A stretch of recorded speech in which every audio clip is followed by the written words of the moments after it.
اب سوال یہ اٹھتا ہے کہ جب یہ بات ثابت ہو گئی کہ داڑھی منڈوانا گناہ نہیں ہے لیکن داڑھی رکھنا مستحب تو ہے، تو پھر آج عالم اسلام میں کثیر علماء اور مشائخ اس پر عمل کیوں نہیں کرتے؟ اس بات کے جواب میں عرب کے علماء و مشائخ اس بات پر متفق ہیں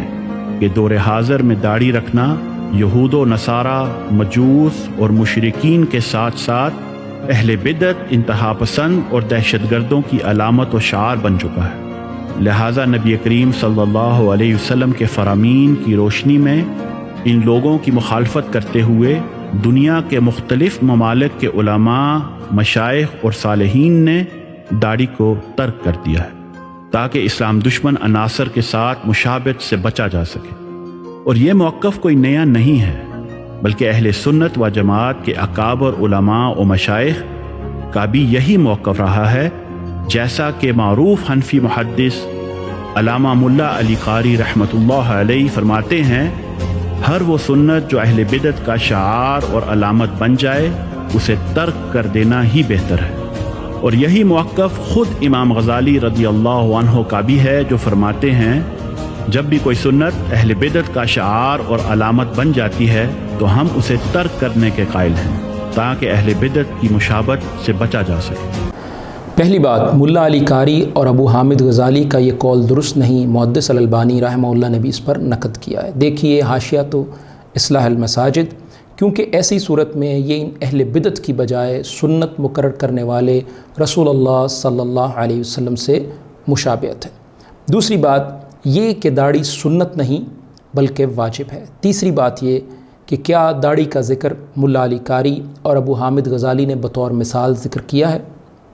اگر کیا ہے تو آپ نے اس کا حوالہ، جناب نے اس کا حوالہ پیش ہی نہیں کیا، تو بظاہر یہی کبھی ہے کہ داڑھی کی مثال ان دونوں نے ذکر ہی نہیں کی۔ چوتھی بات، ایک طرف تو جناب یہود و نصارہ کے مقابل داڑھی کو شعار تسلیم نہیں کرتے اور اسے صرف ظاہری حلیہ کہہ رہے ہیں، اور دوسری طرف داڑھی کو اہل بدعت کا شعار تسلیم کر کے اس کو ترک کرنے پر آمادہ ہیں۔ یعنی پہلے تو داڑھی کو عادات اور سنن عادیہ اور سنن زوائد میں شمار کیا اور کہا کہ شعار نہیں ہے، جب ضرورت پڑی تو پھر داڑھی کو یہود، نصارہ، مجوس، مشرکین اور اہل بدعت کا شعار بنا دیا۔ پانچویں بات، کیا 10-20 برس سے داڑھی کفار کا شعار بن گیا، اور کیا صدیوں سے یہود، نصارہ، مجوس، مشرکین اور اہل بدعت بغیر داڑھیوں کے ہوتے تھے؟ چھٹی بات، جناب نے یہود، نصارہ، مجوس، مشرکین اور اہل بدعت کی مونچھوں کا تذکرہ گول کر دیا، نہ مونچھیں کٹوانے کو شعار ذکر کیا اور نہ مونچھیں بڑھانے کو شعار ذکر کیا۔ مونچھوں کا ذکر اس لیے گول کر دیا کہ جناب نے رخصت دینی تھی کہ مونچھیں چاہے تو رکھ لو چاہے تو چھوڑ دو، اس لیے مونچھیں کٹوانے کے شرعی حکم کو اور حدیث رسول کو واضح ہی نہیں کیا، نہ اس کی تفصیل بیان کی۔ ساتویں بات، جناب نے دعویٰ کیا کہ عرب کے علماء و مشائخ اس بات پر متفق ہیں کہ دور حاضر میں داڑھی رکھنا یہود، نصارہ، مجوس اور مشرکین کے ساتھ ساتھ اہل بدعت، انتہا پسندوں اور دہشت گردوں کی علامت اور شعار بن چکا ہے، لیکن جناب نے متفقہ فتویٰ اور وہ قرارداد پیش ہی نہیں کی، نہ ہی ان علماء و مشائخ کے نام جناب نے پیش کیے۔ آٹھویں بات، یہود، نصارہ، مجوس، مشرکین اور اہل بدعت سب کو شامل کر کے ان کے لاکھوں لوگ جو داڑھی رکھتے ہیں وہ آپ کے نزدیک شعار ہے، اور ان کی مخالفت میں داڑھی کو ترک کرنا ضروری ہو گیا، جبکہ یہود، نصارہ، مجوس، مشرکین اور اہل بدعت سب کو شامل کر کے ان کے جو کروڑوں لوگ داڑھی منڈواتے ہیں ان کی مخالفت میں داڑھی بطور شعار رکھنا ضروری نہیں ہوا۔ خرد کا نام جنو پڑ گیا، جنو کا خرد، جو چاہے آپ کا حسن کرشمہ ساز کرے۔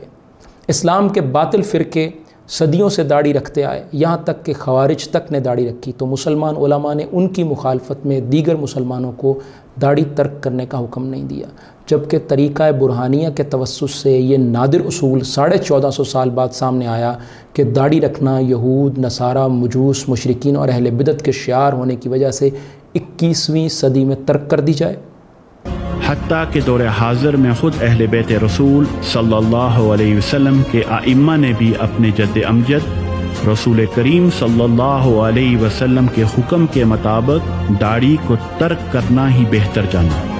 تاکہ یہود و نصارہ، مجوس، مشرکین، اہل بدعت، انتہا پسندوں اور اسلام دشمن عناصر کی مخالفت کر کے ان کی مشابہت سے بچا جا سکے۔ اسی طرح امام اہل بیت اور طریقہ برہانیہ کے شیخ طریقت سیدی امام فخر الدین الشیخ محمد عثمان عبدو البرہانی رضی اللہ عنہ سے جب داڑھی کے حوالے سے سوال کیا گیا تو آپ نے یہی موقف بیان فرمایا کہ داڑھی سنن مخالفہ میں سے ہے، جن کا مقصد اہل بدعت اور اسلام دشمنوں کی مخالفت کرنا ہے۔ لہذا دور حاضر میں جب داڑھی اہل بدعت، انتہا پسندوں اور اسلام دشمنوں کا شعار بن چکی ہے تو اسے ترک کرنا ہی بہتر ہے، لیکن آپ نے اس پر شدت اختیار نہیں کی، بلکہ داڑھی کو تقوی اور دینداری کا معیار بنا لینے سے منع فرمایا ہے۔ پہلی بات، مدینہ یونیورسٹی کے سابق استاد عبد الکریم ابن ابراہیم ابن محمد رحمہ اللہ اہل بیت رسول میں سے تھے اور داڑھی بڑھانے والے تھے۔ چند سال قبل ہی ان کی وفات ہوئی ہے۔ معجم ما یخص آل البیت النبوی کے مصنف ہیں، تو اہل بیت میں سے اہل علم داڑھی بڑھانے ہی کو درست جانتے ہیں۔ یاد رہے کہ اہل بیت کے ساتھ ساتھ کتاب اللہ اور حدیث رسول کو مضبوطی سے تھامنا بھی ضروری ہے۔ دوسری بات، یہ حدیث پھر دہرا رہا ہوں کہ داڑھی کے لیے تو ابن عمر رضی اللہ عنہ نے حدیث بیان فرمائی کہ رسول اللہ صلی اللہ علیہ وسلم نے ہمیں مونچھیں کٹوانے اور داڑھیاں بڑھانے کا